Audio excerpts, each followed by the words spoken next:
Baik, jadi saya dapat berapa menit, Pak Admin? 30 menit, Bapak, supaya kita bisa pakai 30 menit untuk diskusi bersama, Bapak. Oke.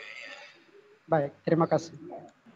Jadi di sini saya akan mencoba membahas tentang teologi laut, teologi biru.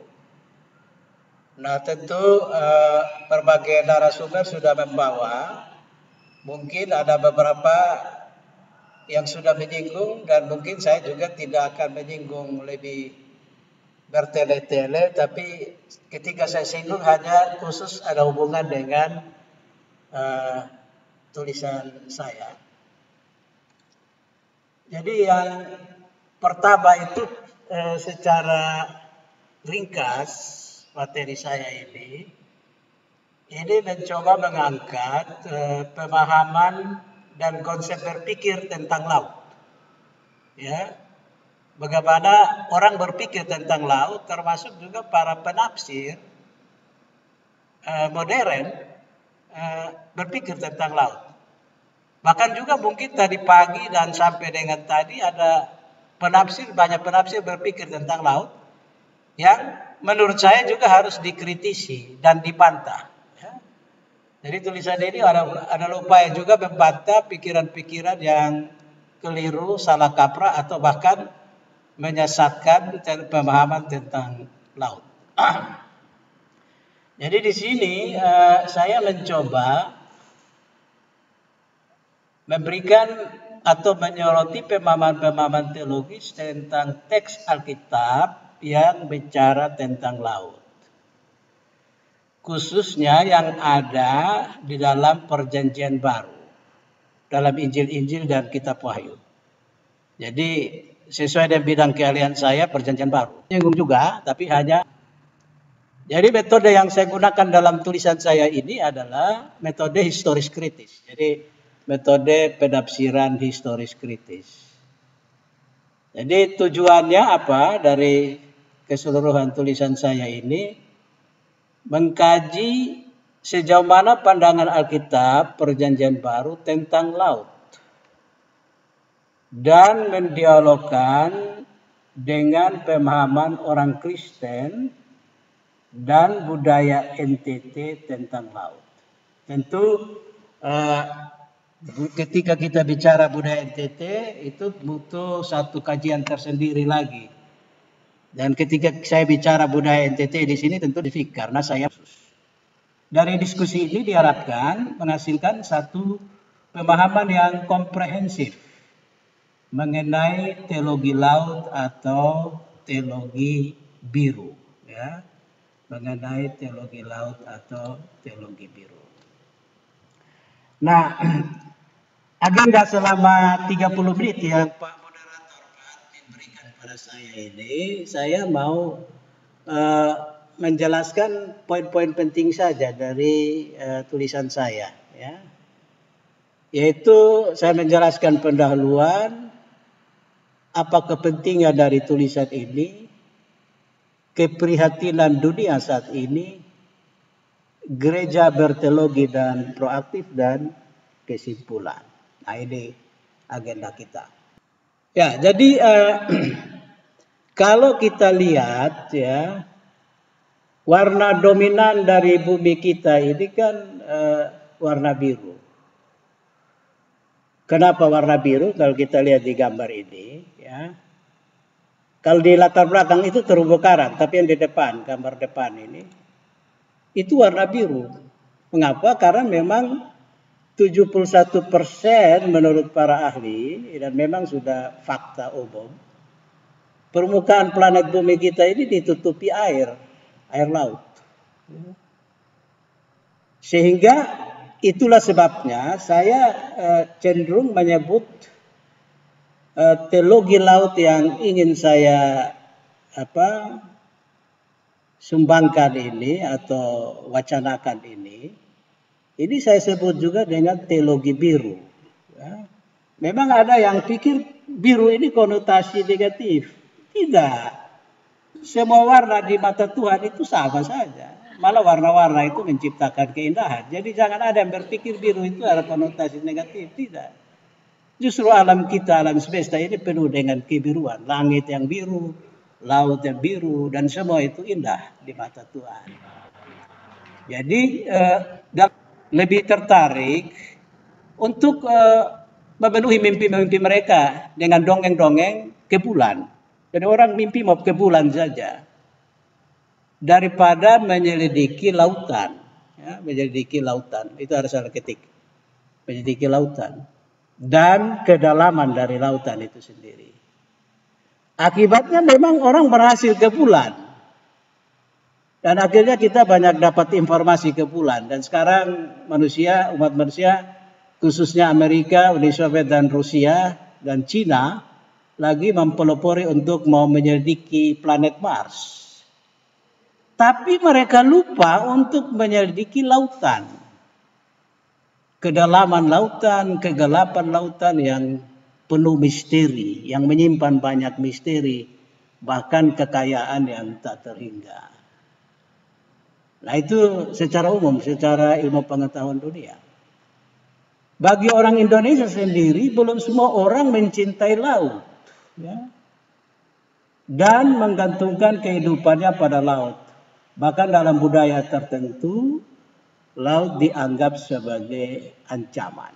Ya, sebagai ancaman. Ya, dari riset saya yang saya lakukan, ya itu misalnya, itu sudah jadi disertasi waktu studi di Jerman. Ya. Kita mendapat gambaran bahwa dalam suku-suku tertentu di NTT, laut menjadi sesuatu yang menakutkan. Ya, laut menjadi. Jadi admin dari suku Timur, itu orang Timur pandang laut itu sebagai sesuatu yang berbahaya. Ya, benar kan admin? Laut sesuatu yang berbahaya untuk orang Timur. Betul. Orang Timur akan tidak suka berlayar, lebih baik jalan kaki daripada berlayar. Laut harus dihindari orang rote. Ya. Laut bahkan menjadi tempat mata pencarian mereka, tempat untuk mempertahankan hidup. Atau orang Bajo misalnya mereka malah tidur di laut. Ke darat hanya untuk jual ikan atau beli bahan makanan, lalu kembali lagi ke laut. Terus tidurnya di laut. Jadi di sini kita mendapatkan gambaran bahwa pada satu pihak laut sebagai tempat yang bisa mengancam kehidupan, tetapi pada pihak lain laut justru menjadi tempat untuk menaruh harapan kehidupan mereka. Ya, dan ini harapan. Dan ini menarik. Nah, apa keprihatinan kita saat ini? Jadi saya akan mengungkapkan keprihatinan, termasuk juga nanti keprihatinan teologis. Keprihatinan teologis saya. Jadi kita lihat dulu keprihatinan yang ada di dunia. Dan ini mungkin beberapa sudah singgung. Terakhir tadi saya waktu masuk di Zoom tadi, Ibu Rebecca sudah sebut sedikit tentang pencemaran laut oleh karena sampah plastik, dan Adi Obi sempat bertanya, ya, saya sempat dengar pertanyaan dari Obi tadi itu. Ya. Apa keprihatinan kita? Keprihatinan yang paling utama itu adalah pencemaran laut. Di sini kita lihat, ini. Jadi laut kita ini betul-betul telah mengalami pencemaran, ya, mengalami pencemaran yang luar biasa. Dan ini terjadi bukan hanya baru kemarin, sudah dari ratusan tahun yang lalu, berabad-abad yang lalu. Dan saya kutip dari jurnal itu, lihat doinya di bawah itu, ya, doinya di bawah, dari Henita Rahmayanti, ya, itu pencemaran laut ini oleh karena masuknya zat atau komponen ke dalam laut yang mengubah tatanan atau komposisi air oleh manusia. Ya. Pada gilirannya menyebabkan menurunnya fungsi laut. Ya, laut punya fungsi sudah menurun dan tidak sesuai lagi dengan yang diperuntukkan. Atau tidak lagi sesuai dengan maksud Tuhan pada awal kisah penciptaan itu. Sampah, bahan kimia atau juga tumpahan minyak adalah contoh dari pencemaran laut yang terjadi saat ini. Saya kutip juga dari jurnal Niputu ya, Niputu Suci. Menarni mencatat bahwa lautan NTT, ya ini khusus NTT ya, lebih khusus NTT, sudah tidak lagi bebas dari pencemaran akibat tumpahan minyak dan tumpahan minyak. Dan ini tumpahan minyak dari pengeboran minyak Australia. Ya. Buruknya, ya, dampak buruknya bagi nelayan itu akan terasa. Ya. Jadi ikan yang mereka tangkap itu sudah tidak sehat lagi karena tercemar. Begitu juga hasil penelitian dari Gladys Dayana, dari jurnal juga itu ada doi-nya itu. Ya. Adanya pencemaran sampah plastik di laut yang sebetulnya ini melanggar hukum internasional. Artinya pencemaran laut itu sebuah kejahatan internasional juga. Atau yang dicatat oleh Sefli Ewimia Darsa. Ya. Jadi itu memberi kontribusi buruk ya, bagi pencemaran bahan kimia di laut. Dampak pencemaran laut terhadap Indonesia ini akibat tumpahan minyak Montana di Laut Timur itu sangat berat ya. Jadi Niputu lihat pengeboran minyak dari. Kita lihat juga lebih khusus keprihatinan dan tantangan di NTT ya. Apa keprihatinan kita di NTT? Ya, kita dikelilingi oleh lautan. NTT ini adalah provinsi kelautan. Potensi laut begitu besar. Tetapi masyarakat NTT belum melihat laut sebagai peluang mata pencaharian utama mereka. Yang memanfaatkan laut NTT adalah orang-orang dari luar. Saudara kita Bugis, Makassar, orang-orang dari luar yang datang manfaatkan. Kalaupun ada upaya pemanfaatan laut dan hasilnya, tapi orang belum bersikap ramah. Ya. Bahkan cenderung bersikap eksploitasi dan cenderung merusak, ya, baik dengan penggunaan bom ikan atau alat tangkap pukat harimau dan sikap eksploitasi yang egois ya, yang pada gilirannya bisa bawa kehancuran bagi manusia. Nah, keprihatinan lain di sini saya kutip dari John Campbell Nelson. Saya tidak usah baca semua. Bapak. Ya. Minta maaf. Ini permintaan dari waktu kita mungkin tidak cukup, Bapak. Bagaimana? Permintaan dari panitia. Permintaan dari panitia kalau bisa dipercepat, Bapak. Kalau bisa langsung saja diperjanjian lama, Bapak. Tidak, waktu saya kan 1 jam, 30 menit tuh. Iya, Bapak. Ini lagi 12 menit, Bapak. 12 menit. Kan sampai jam 4 tuh. Tapi 30 menit, Bapak, presentasi, lalu kita diskusi 30 menit, Bapak. Iya. Ya, terima kasih, Bapak. Iya, ini belum sampai 30 menit. Saya baru bicara belum sampai itu. Kan waktu saya tadi dibilang 30 menit.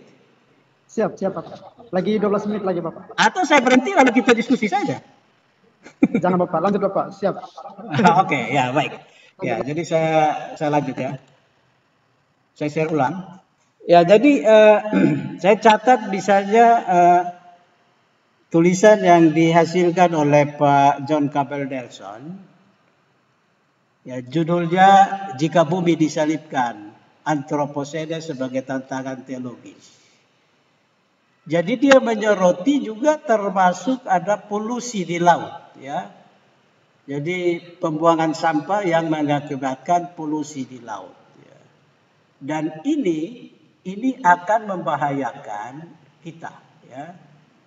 Dan ini juga polusi di laut ini belum lagi diperhitungkan dengan penurunan permukaan laut, ya, peningkatan permukaan laut, ya, akibat dari pemanasan global, es mencair dan permukaan laut bertambah. Nah, ini juga bisa berbahaya bagi kehidupan manusia di laut. Tapi yang paling yang dia kutip juga dari Neil McKibben, ya, Neil McKibben ini.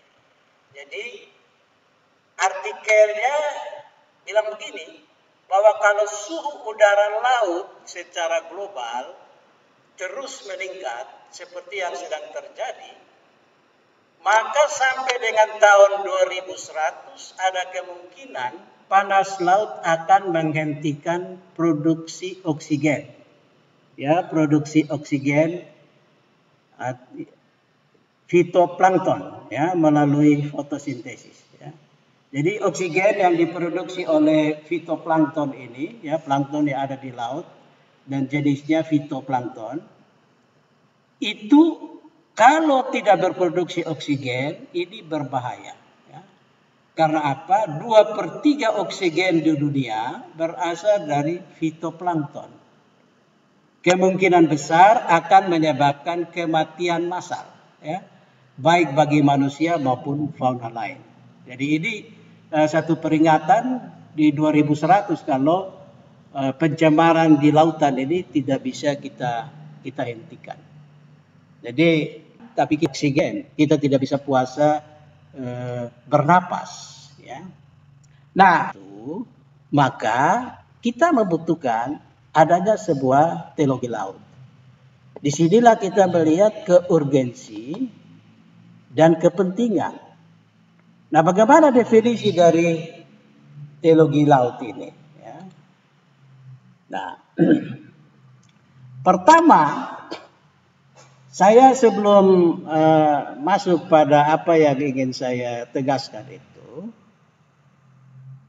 kita membutuhkan sebuah teologi laut karena memang bumi kita ini dikelilingi lautan.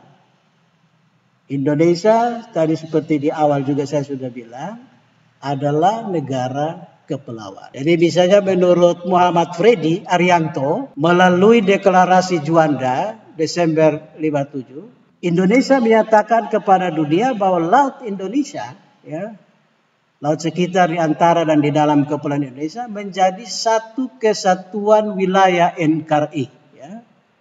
Dan juga itu ada sudah diratifikasi oleh PBB juga. Ya.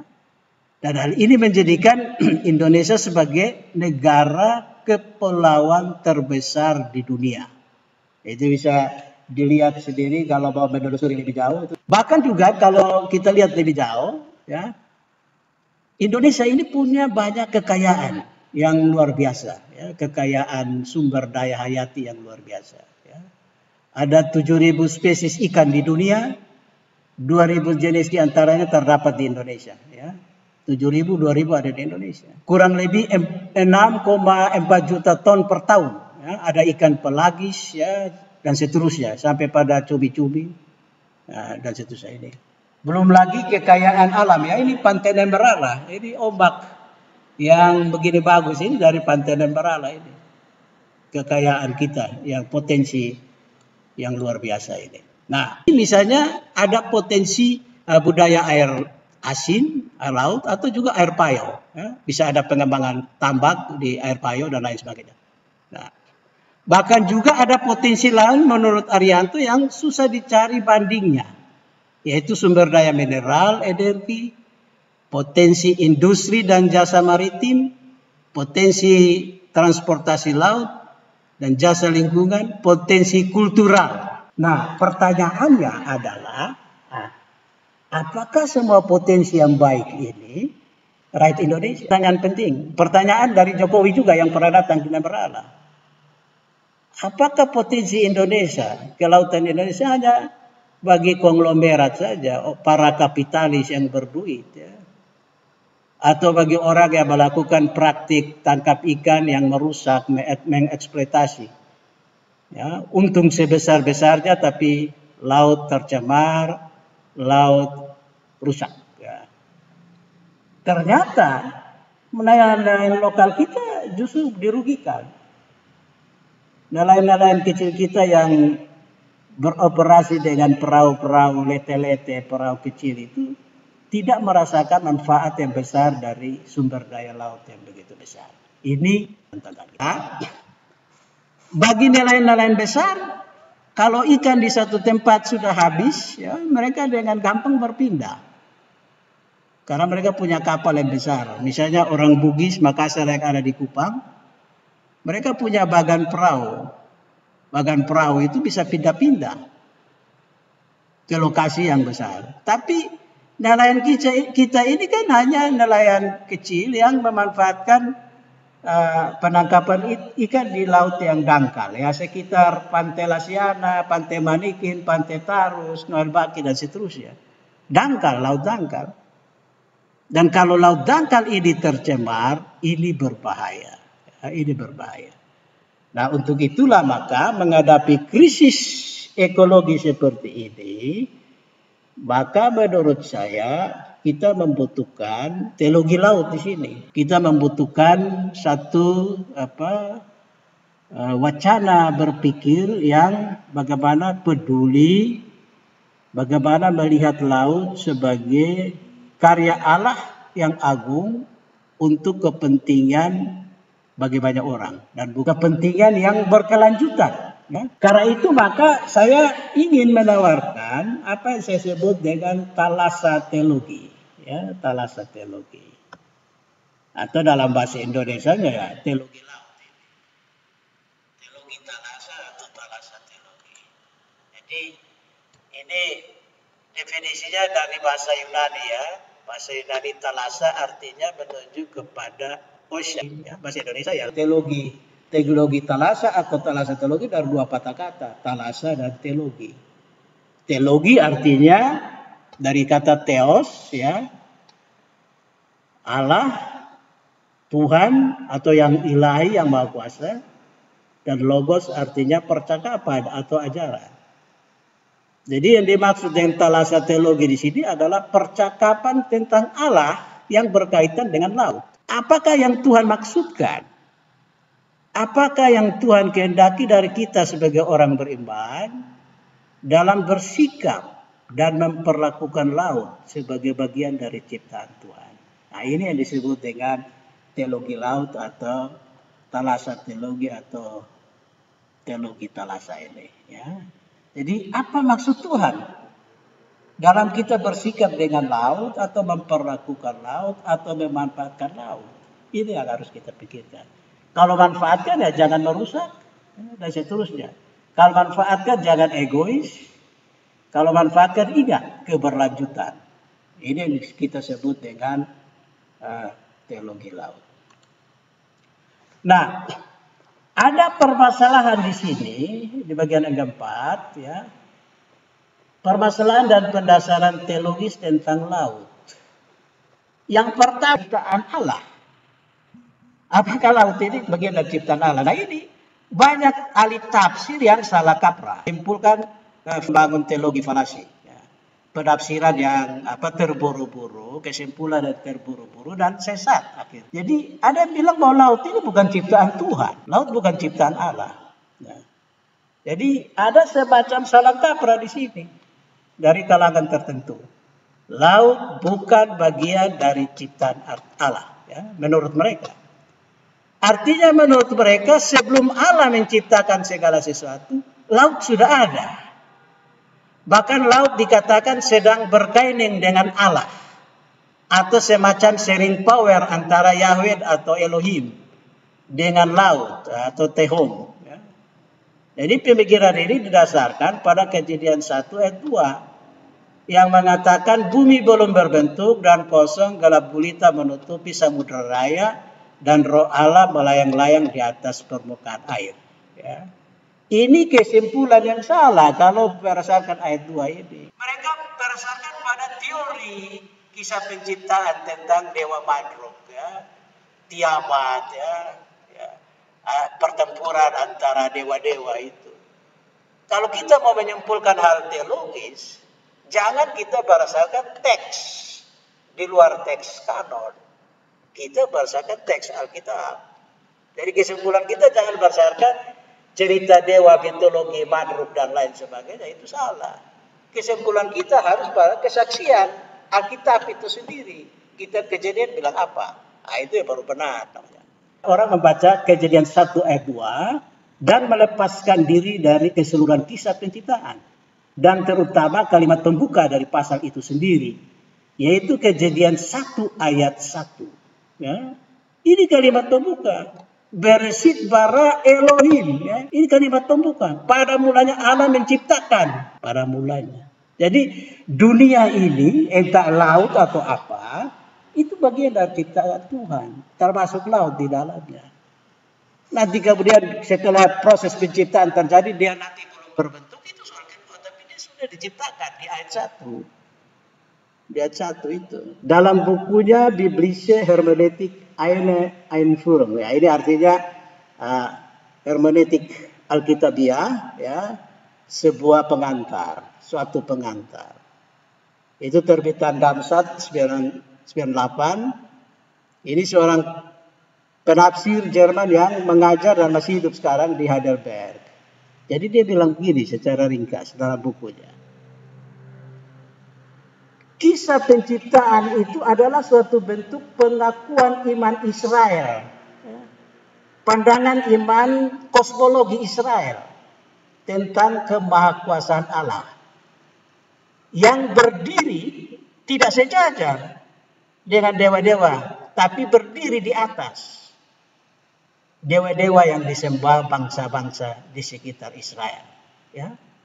Kisah penciptaan dimaksudkan agar Israel hanya menyembah Yahweh atau pencipta langit dan bumi, dan tidak turut menyembah lautan, menyembah matahari, menyembah bulan, menyembah bintang, hewan atau tumbuh-tumbuhan. Karena semuanya itu hanyalah ciptaan Allah yang Maha Kuasa. Ya, jadi orang-orang bangsa-bangsa di Semit di sekitar Israel percaya bahwa laut punya kekuatan magis. Ada kekuatan dari laut, ada roh, ada kekuatan besar. Kita tidak percaya itu. Kitab Kejadian dia hanya ciptaan. Laut itu disembah oleh bangsa-bangsa sekitar. Matahari juga begitu. Bangsa Jepang sampai sekarang masih menyembah matahari. Tumbuh-tumbuhan, pohon-pohon besar, pohon keramat disembah di Songgo-Songgo. Hewan, orang India sampai sekarang masih sembah sapi, lembu. Bahkan ada yang kawin dengan anjing dan lain sebagainya. Itu semua hanya ciptaan. Dan ini yang itu perlu dikelirkan dulu ya, dikelirkan dulu. Jadi itu soal permasalahan dan pendasaran teologis tentang laut. Jadi laut itu adalah bagian dari ciptaan Tuhan. Jadi saya sepakat tadi, saya sempat dengar dari Ibu Rebecca, ya, saya sepakat itu. Nah, yang kedua, apakah laut akan tetap ada atau dia akan dihapuskan oleh Tuhan Allah? Nah, karena memang dalam teks Alkitab, misalnya kitab Wahyu pasal 21 ayat 1, bahwa Tuhan akan menciptakan langit dan bumi yang baru, Yerusalem yang baru, dan di langit dan bumi yang baru itu laut pun tidak ada lagi. Coba sebuah periksa ya, Wahyu 21 ayat 1, laut pun tidak ada lagi.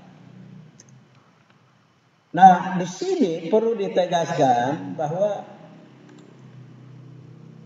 ini memang juga namanya Jurgen mengklaim bahwa dalam Yerusalem baru laut itu tidak akan ada lagi.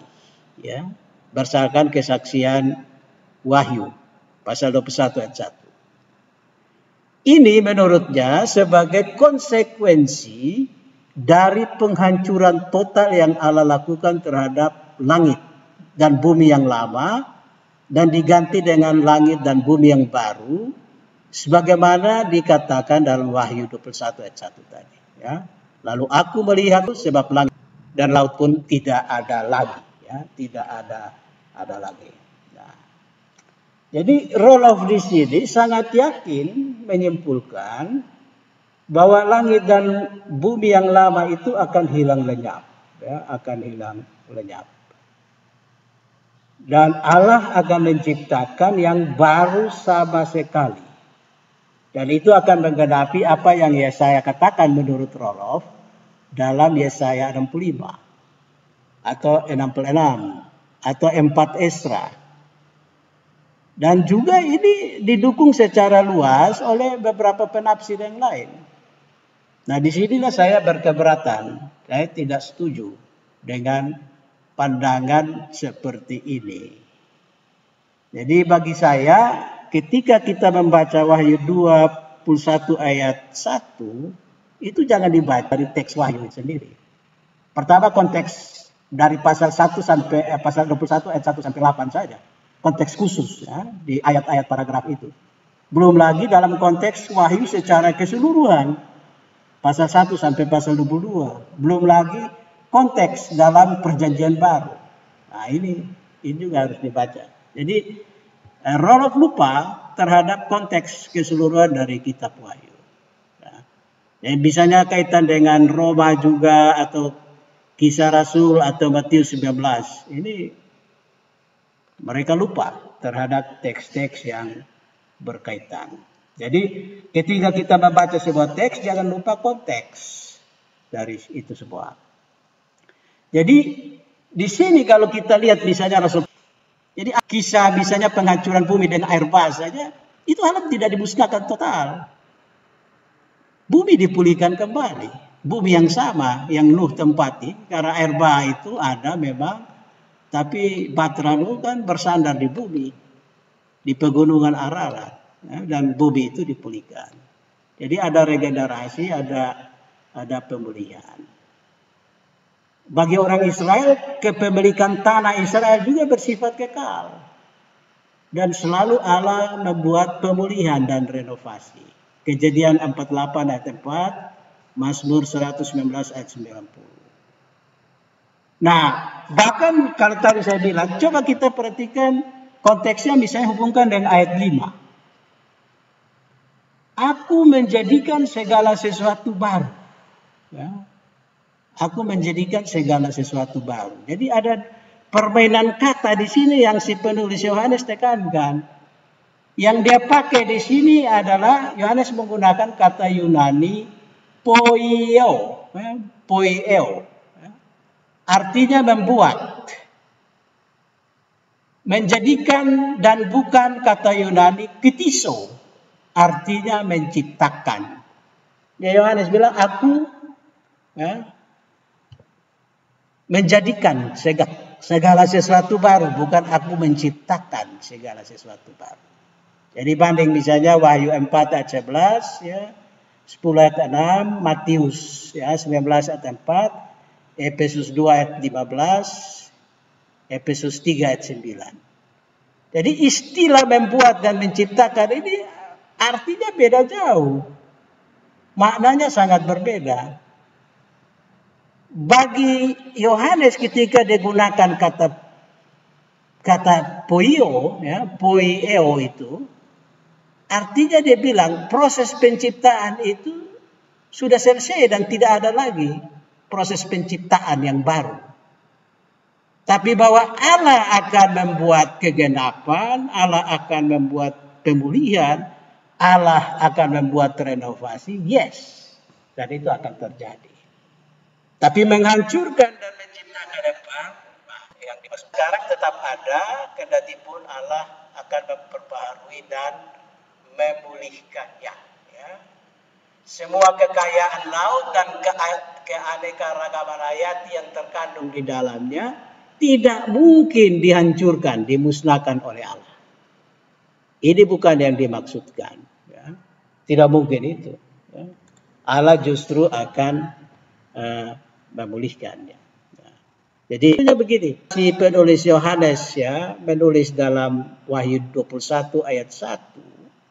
Itu sebetulnya dia sementara memberi harapan, memberi penguatan bahwa si penindas Kaisar Romawi yang kejam, dan para ahli meyakini itu Kaisar Domitianus yang menganiaya 7 jemaat, itu segala bentuk kejahatan yang mereka praktekkan itu akan tidak ada lagi. Dan kejahatan mereka itu disimbolkan dengan wahyu yang lain, disimbolkan dengan naga atau binatang yang keluar dari dalam laut, dari dalam bumi dan lain sebagainya. Itu simbol-simbol.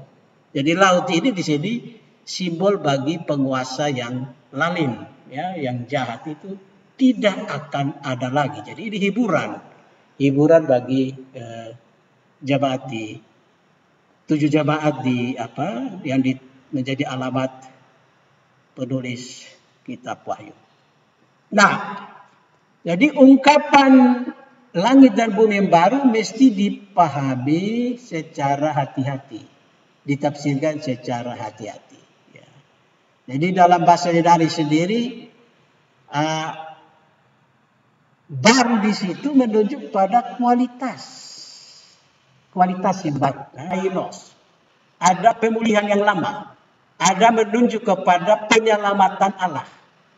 Allah menyelamatkan orang percaya dari kuasa-kuasa yang menghancurkan itu dan menjamin suatu kualitas kehidupan yang baru, ya, yang baru. Jadi laut ini yang tidak ada lagi dikatakan dalam ayat 1 itu, pasal 21 ayat 1, sebuah ungkapan simbol yang tersabar untuk menyampaikan pesan dan makna tertentu kepada para pembaca kitab Wahyu. Nah, jadi Yohanes juga karena itu dalam ungkapan Yunani dia bilang kai hetalasa ok estin eti, dan laut pun tidak ada lagi. Artinya itu tidak akan ada lagi. Domitianus dan kroni-kroninya yang menindas jemaat itu akan dikalahkan. Jadi kalau kita lihat ini ya cocok juga dengan tradisi dalam PL. Laut itu adalah lambang simbol bagi Leviathan. Ya. Leviathan itu monster, tempat tinggal para monster. Laut sebagai tempat tinggal kuasa-kuasa jahat. Dan juga dilukiskan sebagai yang berbahaya. Ya. Dalam konteks ini laut adalah simbol pemerintahan kekaisaran Romawi yang jahat dan menindas ketujuh jemaat itu. Hal ini bisa juga kita telusuri dalam perjanjian baru. Ya, misalnya kisah laut yang mengamuk dan Tuhan Yesus meredakan angin ribut ya di tengah laut. Lalu mereka bangunkan, lalu Yesus tenangkan lautan yang menderu. Nah, di sini artikan makna laut yang demikian, kita sudah bisa memahami apa maksud dari Yohanes tadi. Yang berlalu itu bukan laut, tapi kuasa jahat yang dipraktikkan oleh pemerintah yang lalim. Nah, argumentasi lain yang menarik yang bisa juga kita angkat dari teks Wahyu sendiri, yaitu dari ayat lanjutan dari ayat 1 tadi. Ya, ayat lanjutan dari ayat 1 tadi itu. Kata Yunani, kata baino, artinya mendirikan. Bahwa kemah Allah atau kota Allah yang baru akan didirikan di bumi. Bukan di ruang angkasa. Jadi berarti dekat laut juga. Yerusalem baru itu akan ditaruh di tepi laut yang indah. Yang orang bisa ditangkap ikan, dipancing ikan. Nah, ditaruh di situ. Karena ditempatkan di situ. Mendirikan kemah Allah, kata Baido ya. Mendirikan Yerusalem baru itu di situ. Bukan angkat kita di ruang angkasa sana, tidak. Kota Allah yang baru turun dari sorga dan didirikan di atas bumi kita. Ya. Sehingga bumi kita ini tetap sebagai basis yang baru. Sia untuk memelihara lautan, memelihara bumi kita. Karena bumi akan tetap jadi fokus. Yesus tidak usah ke surga saja. Yesus juga tidak perlu janji, aku akan datang kembali lagi ke bumi. Dia langsung jemput kita. Tapi bumi selalu mendapat perhatian yang utama. Tuhan Yesus barangkali mau berlayar lagi di Danau Galilea. Kalau kita berimajinasi, kalau seperti Slayer Maher bilang, kita coba berimajinasi bagaimana itu. Nah, itu berarti bumi kita tidak boleh diabaikan. Ya, bumi kita ini harus kita pelihara, laut kita ini harus kita pelihara. Ya. Jadi proses misalnya orang rote manfaatkan hasil laut, rumput laut itu, ya. Dulu rumput laut ini tidak ada harga. Sekarang orang rote kaya raya, bisa sekolahkan anak karena rumput laut. Karena ini justru bahan kecantikan. Nah, bahan kecantikan nomor 1 dunia rumput laut. Bahan pangan untuk buat agar-agar yang orang Jepang butuhkan, buat segala macam makanan untuk sushi dan lain, itu dari rumput laut ini. Jadi mari kita jaga. Kalau perintah kitab Wahyu ini. Jadi yang ketiga menyangkut pendasaran teologis di sini. Di tepi laut Yesus justru memberikan pemulihan. Nah, ini yang menarik ya. Di tepi laut ini justru Yesus memberikan pemulihan bagi murid-murid yang terpuruk. Jadi ketika Yesus mati disalibkan, murid-murid tercerai-berai, ya, semua lari sembunyi, masing-masing kembali kepada tugas semula. Petrus dan kawan-kawan ya kembali melaut dan lain sebagainya. Yudas memisahkan diri dari persekutuan dan dia stres, hidup sendiri, bunuh diri. Tapi Petrus dan kawan-kawan bersatu, tetap bersatu. Mereka kembali ke kehidupan semula menangkap ikan sebagai nelayan. Tapi ternyata ketika mereka kembali ke kehidupan semula, mereka tidak berhasil. Semalam suntuk dari cerita Yohanes tadi itu, Yohanes 1 itu, mereka tidak dapat apa-apa. Dan di ketidakberdayaan mereka, di tepi pantai inilah ada pemulihan. Berarti begini dari segi teologis, pantai, kenapa Yesus tidak pilih gunung untuk memulihkan Petrus dan kawan-kawan? Karena mungkin pantai lebih menarik, apalagi Yesus mau lihat ketika matahari mau terbenam sambil dia memberi wejangan kepada Petrus, menguatkan Petrus, pantai lebih indah. Ya. Pemandangan sunset yang menarik. Ya. Jadi ini ada pemulihan di tepi pantai bagi murid-murid yang terpuruk, yang merasa kecewa. Dan Petrus akhirnya bangkit, ya, bisa jadi penginjil besar. Yudas tidak ada di pantai, kasihan, dia mati bunuh diri. Ya, karena tidak merasakan indahnya tepi pantai yang menarik ini. Jadi pantai memberi pemulihan dari segi teologis Yesus sendiri ya, menunjukkan. Nah, kita sudah sampai di kesimpulan. Jadi ini saudara juga bisa menyimpulkan sendiri. Tidak usah saya menyimpulkan sendiri. Jadi pertama, laut, langit dan bumi yang baru itu tidak ada indikasi bahwa laut nanti dimusnahkan. Sama sekali tidak. Ya. Tidak mengindikasikan bahwa bumi ini akan hancur, kiamat, binasa. Tidak. Aktif untuk mengingatkan kesadaran jemaat, memanfaatkan laut, dan berkolaborasi, bersinergi dengan berbagai pihak. Untuk pemanfaatan laut. Misalnya untuk pariwisata, ya, untuk industri, ya, tambak garam. Jadi industri garam yang menguntungkan rakyat, bukan untuk menguntungkan pengusaha belaka atau konglomerat belaka. Jadi rakyat harus gereja lindungi. Nah, jadi kalau begitu maka di berikut menurut saya merancang. Jadi harus ada planningnya. Apa potensi laut di daerah masing-masing? Apa potensi laut di daerah kita? Mari kita rencanakan sesuatu bagi rakyat kita, jemaat kita, jemaat Gebit misalnya. Di mana, kok di Pantai Lasiara atau di mana. Lalu kita juga membuat semacam marketing, memasarkan potensi-potensi itu. Menggali potensi jemaat misalnya untuk mendukung mereka supaya bisa mendapat dukungan luas. Bahkan gereja juga turut merencanakan, mendesain. Bagaimana mendesain pariwisata yang ramah lingkungan. Itu saya lihat orang Kanada di Nemberala itu punya WC itu PWC ramah lingkungan, bukan kloset model kita pakai air, dia pakai serbuk kayu. Jadi kotoran manusia kena di serbuk kayu, lalu nanti dia jadi pupuk, ditanam lagi, orang bisa tanam sayur. Bagus itu. Jadi kita mendesain satu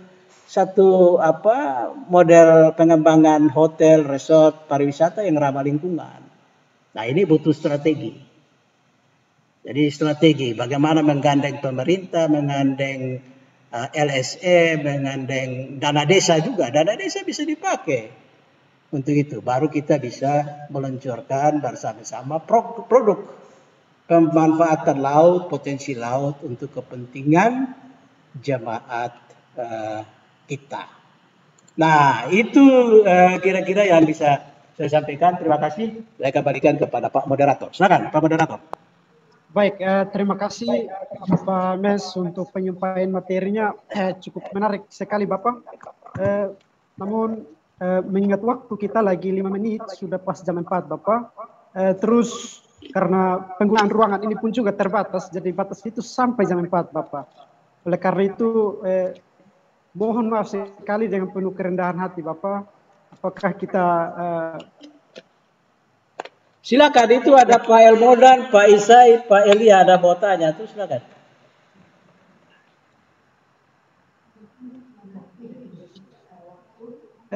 Bapak minta maaf Bapak karena waktu kita sudah tidak memungkinkan lagi 4 menit sepertinya tidak cukup Bapak untuk kita mau diskusi Bapak. Kami Singkat-singkat saja toh, singkat-singkat saja toh.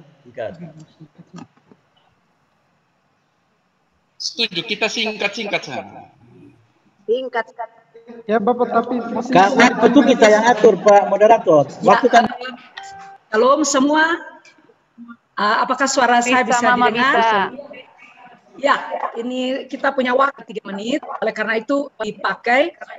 Apakah kita bisa minta izin di Bapak Mes untuk memberikan nomor WA dan taruh di grup daripada kelompok konferensi ini, sehingga ketika ada yang mau bertanya bisa direct message, menulis pesan secara pribadi, dan boleh melanjutkan diskusi di luar daripada konferensi, karena memang Bapak punya materi ini menurut hemat saya sangat-sangat menarik.